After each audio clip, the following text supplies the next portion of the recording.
കൃഷ്ണ ഗുരുവായൂരപ്പ ശരണം. ഗുരുവായൂരപ്പൻ്റെ ഉച്ചപൂജയും കളഭാലങ്കാരമൊക്കെ കഴിഞ്ഞു, നട തുറന്നു. അപ്പോൾ നമുക്ക് ഗുരുവായൂരപ്പനെ കാണാൻ പോകണ്ടേ.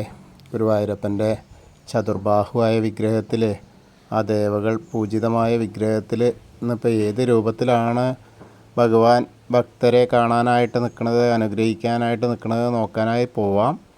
ആദ്യം തന്നെ കിഴക്കേ നടയിലുള്ള മഞ്ജുളാലിനി, അതേപോലെ വെങ്കല ഗരുഡ ശില്പവും കുചേലൻ്റെ ശില്പമൊക്കെ കണ്ട് തൊഴുത് അവിടുന്ന് ഇങ്ങനെ വന്ന് നമ്മൾ അത്തിമര ഗണപതി ക്ഷേത്രത്തിൽ വന്ന് ഗണേശനെ കണ്ട് തൊഴാം.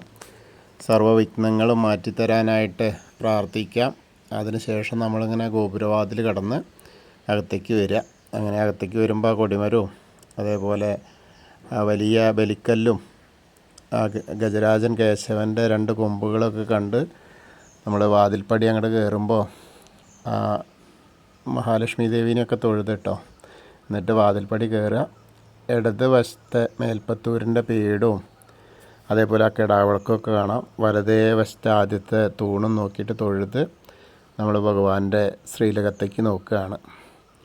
ശ്രീലകത്തേക്ക് ഇങ്ങനെ നോക്കുമ്പോൾ നല്ല പ്രകാശധാര അങ്ങനെ നിറയെ സ്വർണത്തിൻ്റെയും വെള്ളിയുടെയൊക്കെ വിളക്കിൽ നമ്മൾ നെയ്വിളക്കിൻ്റെ നെയ്യ് ഒഴിച്ചിങ്ങനെ കത്തിക്കുന്ന ദീപാലങ്കാരം തന്നെയാണ് കാണുന്നത്.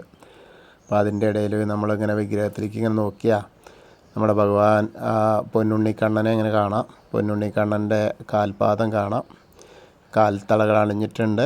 അങ്ങനെ മുകളിലേക്ക് ഇങ്ങനെ നോക്കിയാൽ പട്ടുകോണ കൊടുത്തിട്ടുണ്ട്. പിന്നെ അരയിൽ അരമണി കിങ്ങിണിയൊക്കെ ഇങ്ങനെ ചാർത്തിയിട്ടുണ്ട്. മുകളിലേക്ക് ഇങ്ങനെ നോക്കി വരുമ്പോൾ കഴുത്തിൽ നല്ലൊരു വളയം പോലത്തെ മാലയുണ്ട്, ഒരു പതക്കം പോലത്തെ മാല ഉണ്ട്, ഒരു മാങ്ങാമാല ഉണ്ട്. പിന്നെ ഇങ്ങനെ മുകളിലേക്ക് നോക്കിയാൽ മുഖത്ത് നല്ല പുഞ്ചിരി. അങ്ങനെ മുകളിലേക്ക് ഇങ്ങനെ നോക്കിയാൽ തിരുനെറ്റിയിലൊരു ഗോപീതിലകം വെച്ചിട്ടുണ്ട്. പിന്നെ കയ്യിൽ നോക്കുമ്പോൾ 2 കയ്യിലും കൈവളകൾ കാണാണ്ട് തോൾവളകൾ അണിഞ്ഞിട്ടുണ്ട്. വലത്തെ കയ്യിൽ നല്ലൊരു താമരപ്പൂവ് പിടിച്ചിട്ടുണ്ട്. ഇടത്തെ കയ്യിൽ തൻ്റെ പൊന്നോടക്കുഴലും പിടിച്ചിട്ടുണ്ട്.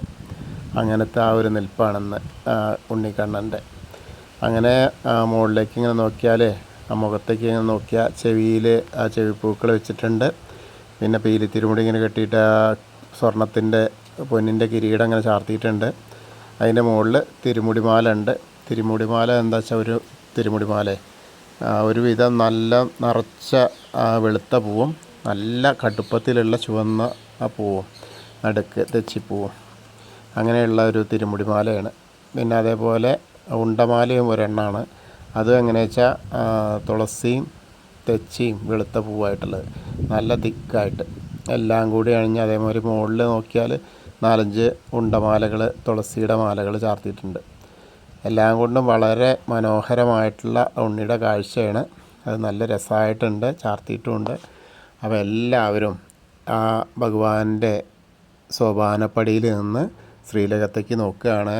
ശ്രീലകത്തേക്ക് നോക്കിയിട്ട് ഭഗവാനെ, പൊന്നുണ്ണിക്കണ്ണനെ, ആ ഗുരുവായൂരപ്പൻ്റെ ചതുർബാഹുവായ വിഗ്രഹത്തിലുള്ള കളഭാലങ്കാരത്തിലുള്ള ആ പൊന്നുണ്ണിക്കണ്ണനെ കണ്ട് തൊഴുകയാണെന്ന് നിങ്ങളുടെ മനസ്സുകൊണ്ട് വിചാരിച്ചോളൂ. നന്നായിട്ട് പ്രാർത്ഥിക്കുക. അപ്പോൾ ആ ഗുരുവായൂരപ്പൻ്റെ ഉണ്ണിക്കണ്ണൻ്റെയൊക്കെ അനുഗ്രഹം നമ്മളിലേക്ക് എത്തും. നന്നായി തൊഴുത് പ്രാർത്ഥിച്ച് അവിടുന്ന് ഇറങ്ങുക. ആ സോപാനപ്പടിയിൽ നിന്ന് ഇറങ്ങി നേരെ നമ്മൾ അഗ്നികോണിലുള്ള ബലിക്കല്ലും അതേപോലെ തിടപ്പള്ളിയൊക്കെ കണ്ട് തൊഴുത് ആലിലക്കണ്ണനെയും സപ്തമാതാക്കളെയൊക്കെ കണ്ട് തൊഴാം. പിന്നീട് അങ്ങനെ വന്ന് വിഘ്നേശ്വരൻ്റെ അടുത്ത് വന്ന് വിഘ്നങ്ങളൊക്കെ അകറ്റാൻ വേണ്ടി പ്രാർത്ഥിക്കാം. ഏകദന്തം മഹാകായം തപ്തകാഞ്ചന സന്നിഭം ലംബോദരം വിശാലാക്ഷം വന്ദേഹം ഗണനായകം. അത് കഴിഞ്ഞ് സരസ്വതി ദേവീനെ പ്രാർത്ഥിക്കുക. സരസ്വതി അറിയിലേക്ക് നോക്കിയിട്ട് സരസ്വതി നമസ്തുഭ്യം വരദേ കാമരൂപിണി വിദ്യാരംഭം കരിഷ്യാമി സിദ്ധിർഭവതു മേ സദാ.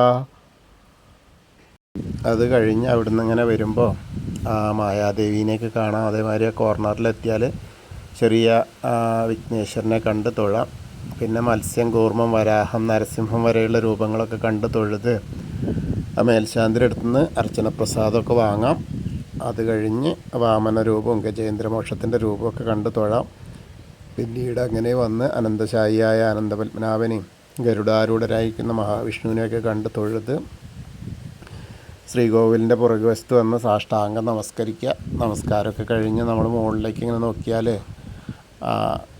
നല്ല ഉഗ്രവീരമായ നരസിംഹത്തെ കണ്ട് തൊഴാം. അപ്പോൾ നമ്മളങ്ങനെ അനുഗ്രഹിക്കും. അത് കഴിഞ്ഞ് ദശാവതാര വിഗ്രഹങ്ങൾ ശ്രീരാമചന്ദ്രനും ബലരാമനും ഭാർഗവരാമനും ശ്രീകൃഷ്ണനെയൊക്കെ കണ്ട് തൊഴാം, മുരുകനെയൊക്കെ കണ്ട് തൊഴാം. അത് കഴിഞ്ഞ് നമ്മൾ നേരെ വന്ന് ഹനുമാൻ സ്വാമിയുടെ അടുത്ത് വന്ന് ഹനുമാൻ സ്വാമിയെ കണ്ട് പ്രാർത്ഥിക്കാം. ത്വമസ്മിൻ കാര്യനിര്യാഗേ പ്രമാണം ഹരിസത്തമ ഹനുമാൻ യജ്ഞമാസ്തായ ദുഃഖക്ഷയകരോ ഭവ മനോജവം മാരുതതുല്യവേഗം ജിതേന്ദ്രിയം ബുദ്ധിമതാം വരിഷ്ഠം വാദാത്മജം വാനരയൂഥമുഖ്യം ശ്രീരാമദൂതം ശിരസാ നമാമി. ബുദ്ധിർബലം യശോധൈര്യം നിർഭയത്വം അരോഗത അജാഡ്യം വാക്പടുത്തം ഹനുമസ്മരണാത് ഭവേത്. ഓം നമോ ഭഗവതേ ആഞ്ജനേയായ മഹാബലായ സ്വാഹ. ഹനുമാൻ സ്വാമിയെ കണ്ട് തൊഴുത് പിന്നെ കാളിയമർദ്ദന രൂപവും രാധാകൃഷ്ണ രൂപമൊക്കെ കണ്ട് വെണ്ണക്കണ്ണിനെയൊക്കെ കണ്ട് തൊഴുത് നമ്മൾ ഓവിൻ്റെ അവിടെ പ്രാർത്ഥിക്കുക. അത് കഴിഞ്ഞ് താമരക്കണ്ണനെ കണ്ട് തൊഴാം. പിന്നെ നേരെ കിഴക്ക് വശത്തേക്ക് മുകളിലേക്ക് നോക്കിയാൽ നല്ല പൊന്നിൻ്റെ കൊടിമരം ഇങ്ങനെ തിളങ്ങും, അത് കണ്ട് തൊഴാം. പിന്നെ ആ നൃത്താറിയും മണിക്കിണറും അതേപോലെ ആ കുറൂരമ്മയും നാരദരെയും മേൽപ്പത്തൂരിനെയും വസുദേവരെയൊക്കെ കണ്ട് തൊഴുത് വടക്കേ നടയിൽ കൂടെ പുറത്തേക്ക് ഇറങ്ങി ആ പ്രസാദ കൗണ്ടറിൻ്റെ എത്തി ചന്ദനവും തീർത്തൊക്കെ വാങ്ങാം. പിന്നീട് എടത്തരികത്തുകാവിലെ ഭഗവതിയെ കാണാനായിട്ട് പോവാം. ഇപ്പോൾ ഭഗവതിയുടെ ദിവസം താലപ്പൊലിയാവാറായി, 6-ാം തീയതിയാണ്, മറക്കണ്ട. അപ്പോൾ അമ്മയെ കണ്ട് തൊഴുക. സർവമംഗളമംഗല്യേ ശിവേ സർവാർത്ഥസാധികേ ശരണ്യേ ത്രയംബകേ ഗൗരി നാരായണി നമസ്തുതേ.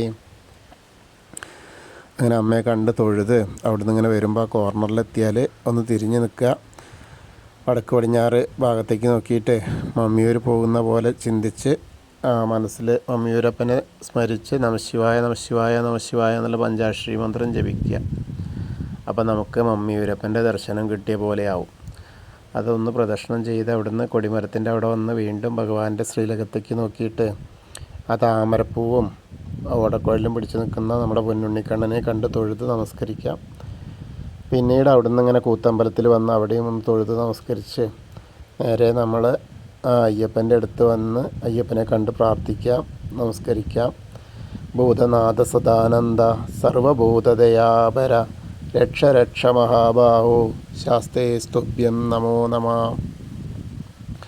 അങ്ങനെ അവിടെയും കണ്ട് തൊഴുത് പ്രദക്ഷിണം ചെയ്ത് നമ്മൾ പടിഞ്ഞാറ നടയിലുള്ള ദീപസ്തംഭത്തിൻ്റെ മുകളിലുള്ള വേണുഗോപാലിനെയും കൊടിമരത്തിൻ്റെ മുകളിലുള്ള ഗരുഡധ്വജനെയും കണ്ട് തൊഴുത് പടിഞ്ഞാറ നടയിൽ കൂടെ പുറത്തേക്ക് വന്ന് രുദ്രതീർത്ഥത്തെ ഒന്ന് പ്രദക്ഷിണം ചെയ്യുക. പ്രദക്ഷിണം ചെയ്യുമ്പോൾ കാളിയമർദ്ദന രൂപിയെ കാണാം. പിന്നീട് അങ്ങനെ അന്നലക്ഷ്മി ഹാളിൻ്റെ അധീനം ഇങ്ങനെ നടന്നു കഴിഞ്ഞാൽ നമുക്ക് ആ നാരായണാലയത്തിൽ പോവാം. അവിടെ പോയിട്ട് പൂന്താനം തിരുമേനി പൂജിച്ചിരുന്ന ആ വിഗ്രഹം കാണാം ഉണ്ണിക്കണ്ണൻ്റെ. അത് കണ്ടൊന്ന് തൊഴുത് നമ്മൾ നേരെ വന്ന് ഭഗവതി നടയിലും അതേപോലെ കിഴക്കേ നടയിൽ വലിയ ദീപസ്തംഭത്തിൻ്റെ അവിടെ വന്നിട്ട് ഭഗവാന്റെ ശ്രീലകത്തേക്ക് ഒന്നുകൂടി നോക്കിയിട്ട് തൊഴുത് തെക്കേ നടയിലേക്ക് പോരുക. തെക്കേ നടയിലെത്തിയിട്ട് കൂവളത്തെ ഒന്ന് പ്രദക്ഷിണം ചെയ്യാം. പ്രദക്ഷിണം ചെയ്യുമ്പോൾ മഹാദേവനെയും പാർവതീദേവിനെയും മനസ്സിലിങ്ങനെ വിചാരിക്കുക. അപ്പോൾ അവരുടെ അനുഗ്രഹം നമുക്ക് കിട്ടും. അപ്പോൾ നമ്മൾ ഇന്നത്തെയും ഗുരുവായൂരപ്പൻ്റെ ഉച്ചപൂജയും കളഭാലങ്കാരമൊക്കെ കണ്ടു തൊഴുതു. എല്ലാവർക്കും ആ ഗുരുവായൂരപ്പൻ്റെ അനുഗ്രഹം ലഭിക്കും. കൃഷ്ണായ വാസുദേവായ ഹരയേ പരമാത്മനെ പ്രണതക്ലേശനാശായ ഗോവിന്ദായ നമോ നമാം. ഹരേ കൃഷ്ണ. ഗുരുവായൂരപ്പാ ശരണം. അതുപോലെ നമ്മളോട് പ്രാർത്ഥിക്കാൻ പറഞ്ഞ എല്ലാവർക്കും വേണ്ടി നമുക്ക് പ്രാർത്ഥിക്കാം. ഗുരുവായൂരപ്പൻ അവരവരുടെ കാര്യങ്ങളൊക്കെ സാധിച്ചു കൊടുക്കട്ടെ.